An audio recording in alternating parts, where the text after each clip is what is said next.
السلام علیکم ناظرین آج ہمارے ساتھ مہمان ہیں چیئرمین کشمیر یوتھ لیگ امیدوار اسمبلی LA7 راجہ تیمور الیاس صاحب۔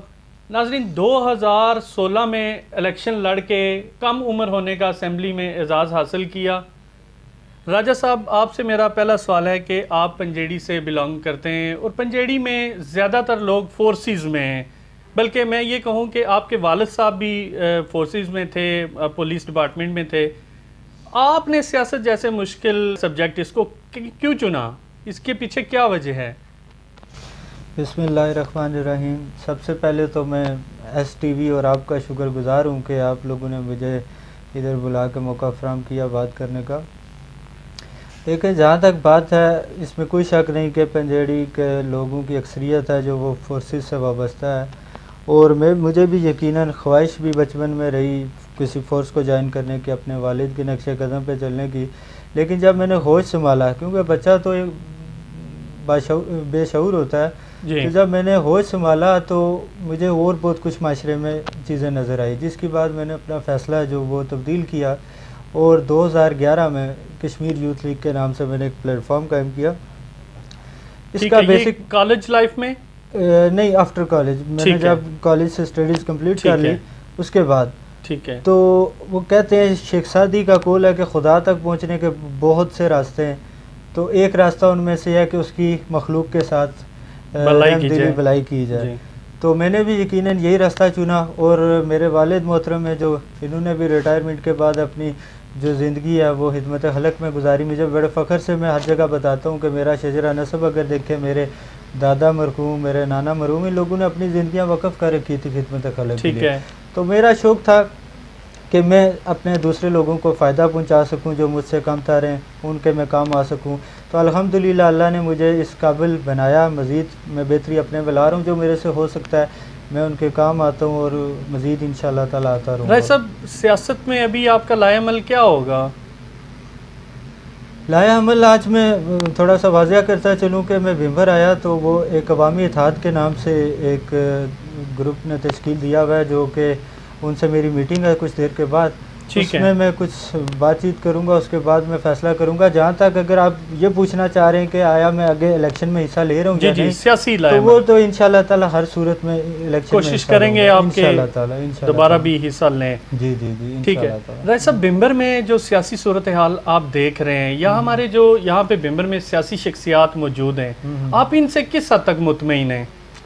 دیکھیں، آپ نے جیسے پہلے میں نے واضح کیا کہ میں انشاءاللہ آمدہ الیکشن میں حصہ لوں گا، ٹھیک ہے، تو اس کا جواب اسی میں ہے کہ اگر میں ان سے مطمئن ہوتا تو مجھے کیا ضرورت آتی کہ میں اپنی جوانی جو میری اور کاموں میں گزارنے، عمومی طور پہ جو نوجوان ہوتے ہیں دیگر کاموں میں مصروف رہتے ہیں، تو میں اس مشکل راستے پہ اس لیے آیا ہوں۔ میں مطمئن نہیں ہوں، میں مجھ سمیت دیگر جو حلقہ کی عوام ہے، غریب لوگ ہیں، وہ بھی مطمئن نہیں ہیں، لیکن بے شمار ایسے معاملات ہوتے ہیں جس کی وجہ سے وہ اظہار خیال نہیں کر سکتے، کرتے بھی ہیں لیکن اس حد تک نہیں۔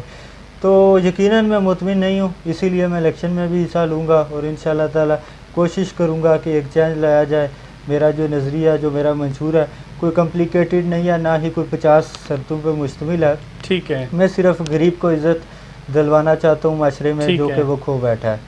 تو انشاءاللہ تعالی غریب کے لیے جو کچھ ہے، میرا جینا مرنا، میری جوانی، میرا انشاءاللہ سب کچھ میں غریب کے لیے ہر حد تک جانے کی بالکل کوشش کروں گا۔ رائے صاحب، 2016 میں آپ آزاد امیدوار کی حیثیت سے آپ نے الیکشن لڑا، جی، تو ابھی آپ کس جماعت کو اپنا مسکن بنانے جا رہے ہیں، یا کس جماعت کو؟ PTI کا بڑا شور آ رہا ہے، ابھی تنظیم سازی بھی ہونے جا رہی ہے، تو آپ کیا سمجھتے ہیں کہ آپ کس جماعت میں جانا پسند کریں گے، اور کس جماعت کو پہ آپ مطمئن ہیں؟ دیکھیں، جیسے آپ نے بتایا کہ 2016 میں نے آزاد امیدوار کی حیثیت سے الیکشن لڑا، یقیناً مجھے ٹکٹس کی بھی آفرز تھی، لیکن میں آزاد امیدوار کی حیثیت سے الیکشن لڑ کے میں نے ثابت کیا کہ میں کسی پارٹی کا محتاج نہیں ہوں، کیونکہ جب ایک نظریہ ہوتا ہے، ایک مقصد ہوتا ہے، تو اس کو کسی پارٹی کی ضرورت نہیں ہوتی۔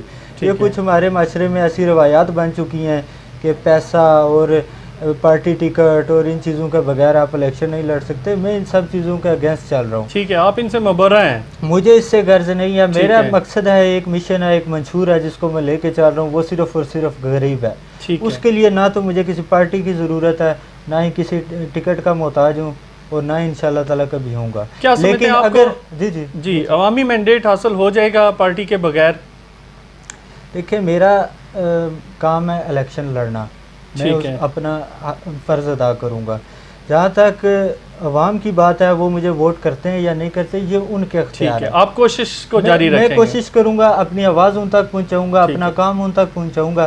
اگر وہ مطمئن ہوں گے تو مجھے وہ چانس دیں. جب مجھے چانس ملے گا تو اس کے بعد میں اپنا جو پریکٹیکل ہے کام پبلک کی ویلفیئر کے لیے, تعمیر و ترقی کے دوسرے تیسرے سب وہ میں انشاءاللہ شروع کروں. رائے صاحب آپ اور میں کشمیری ہیں, ابھی کشمیر میں جو موجودہ صورتحال ہے آپ اس کو کس پس منظر میں دیکھتے ہیں؟ دیکھیں اس وقت میں مجھ سمیت پوری دنیا واقف ہے کہ کشمیر میں اس ٹائم انتہائی سنگین صورتحال چل رہی ہے. ہمارے تاریخ کو, ہمارے حق کو, ہماری آواز کو, ہماری قربانیوں کو, ریاست کے جو موقف ہے اس کو دبانے کی کوشش کی جا رہی ہے بھارتی حکومت کی طرف سے. اور یہ جو مودی ہے یہ تو شروع سے ہی مسلمانوں کا دشمن رہا ہے, اب اس نے کشمیریوں سے بھی دشمنی ہے جو مول لیا ہے. تو یہ جب دونوں ریاستیں ہمارے سے وجود میں آئی تھی نا, پاکستان اور انڈیا, تو اس وقت نہرو نے, انڈین گورنمنٹ نے خود اپنے ہاتھ سے لکھ کے دیا تھا کہ اقوام متحدہ کی قراردادوں کے مطابق کشمیری اپنا فیصلہ خود کریں گے کہ آیا وہ کسی کے ساتھ جانا چاہتے ہیں یا کہ وہ خود مختار رہنا چاہتے ہیں.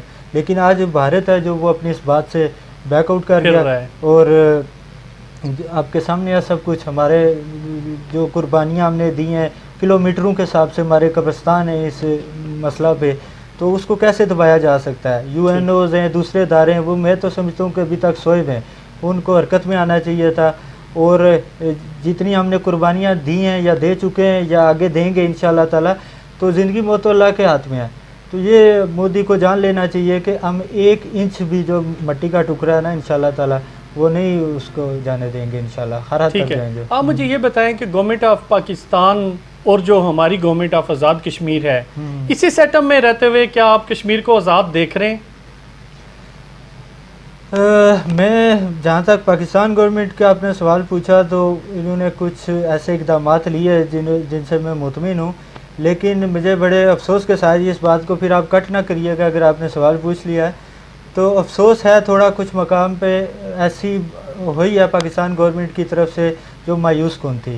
جیسے پارلیمنٹ کے اجلاس بلائے گئے, خوشائند ہیں, اچھی بات ہے بلائے گئے, لیکن میں سمجھتا ہوں کہ اس میں حکومت نے اپوزیشن پہ غصہ نکالا اور اپوزیشن نے حکومت پہ غصہ نکالا, جبکہ یہ غصہ ہمارا اس وقت بھارت کے لیے ہونا چاہیے تھا.